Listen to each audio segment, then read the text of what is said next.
Bom, continuando a falar sobre o ateísmo moderno, nós tínhamos comentado como tinha surgido essa corrente na filosofia, na história, e a gente tinha visto como surgiu justamente da impossibilidade de criar um mundo unido em torno de uma ideia religiosa.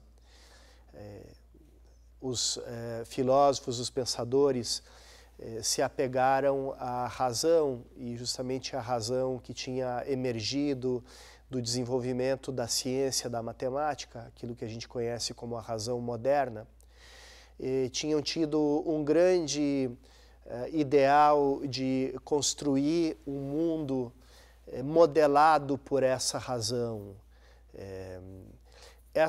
Esse ideal foi colocado à prova no século XX e a falência desse ideal foi completa.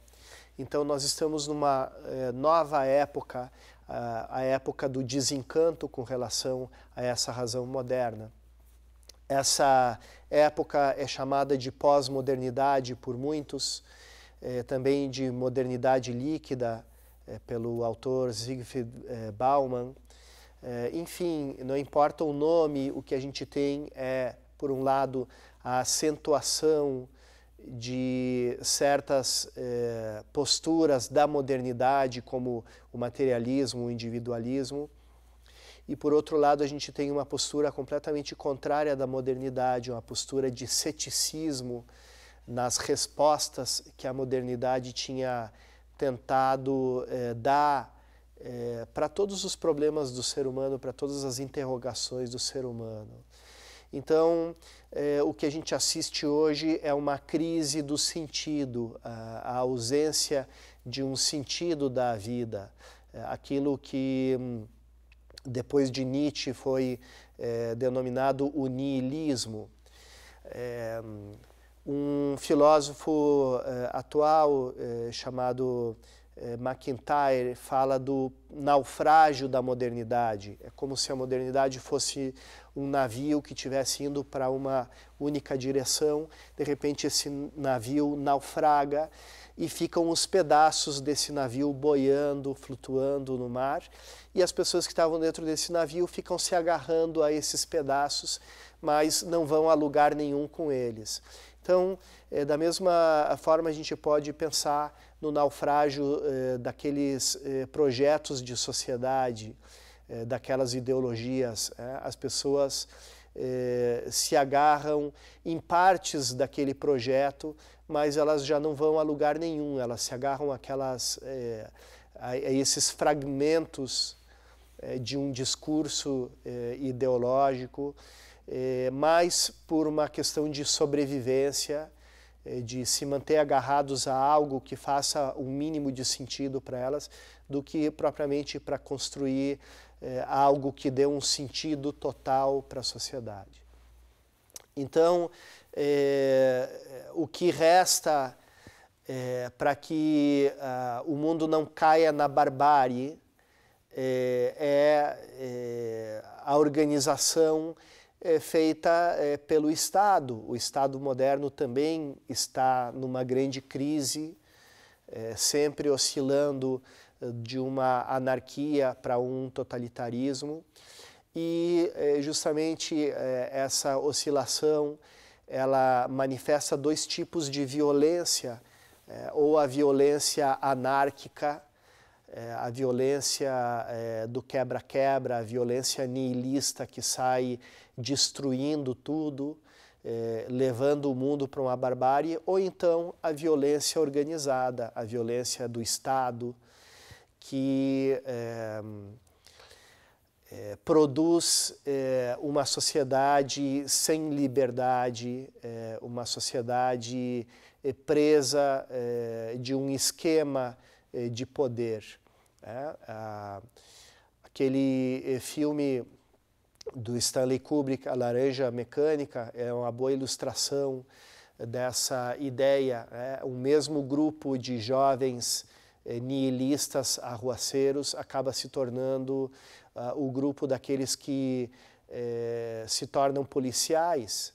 Então, eles protegem a sociedade com a mesma violência, com o mesmo abuso com o qual eles antes cometiam os crimes deles.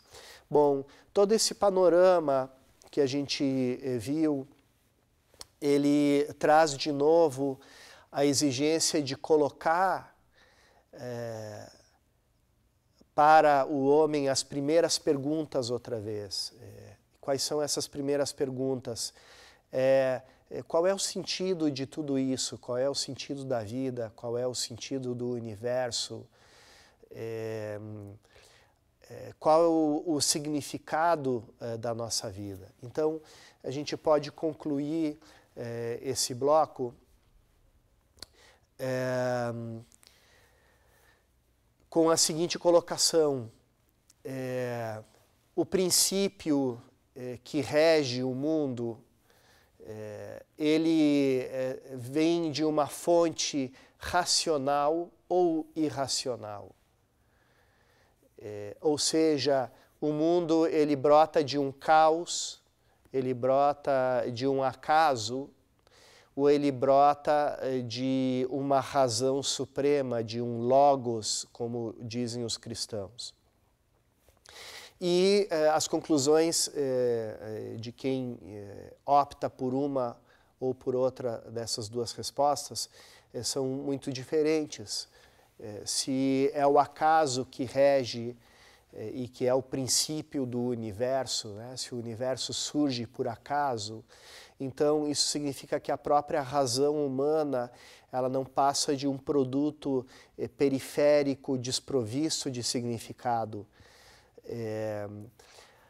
Mas se isso é verdade, então uma razão que coloca como a sua origem, como seu fundamento, o caos, o irracional, ela acaba contradizendo a si mesma. Nós nem sequer podemos falar de caos ou de acaso, a não ser do ponto de vista da razão. Os filósofos e cientistas que falam do caos, do acaso como o princípio de organização do universo, estão tratando o caos e o acaso com categorias racionais. Então, de alguma forma, eles entram em contradição. E, por outro lado, a gente tem a perspectiva cristã, a perspectiva de que no início, como diz no início do Evangelho segundo São João, no princípio era o Logos, no princípio era a palavra, era o verbo, ou era a razão. Então, se o princípio do universo, o início do universo é racional, então a nossa própria razão pode ter a confiança de não entrar em contradição. Bom, com isso a gente termina esse bloco. Nos próximos vídeos nós vamos falar sobre as possíveis demonstrações racionais da existência de Deus.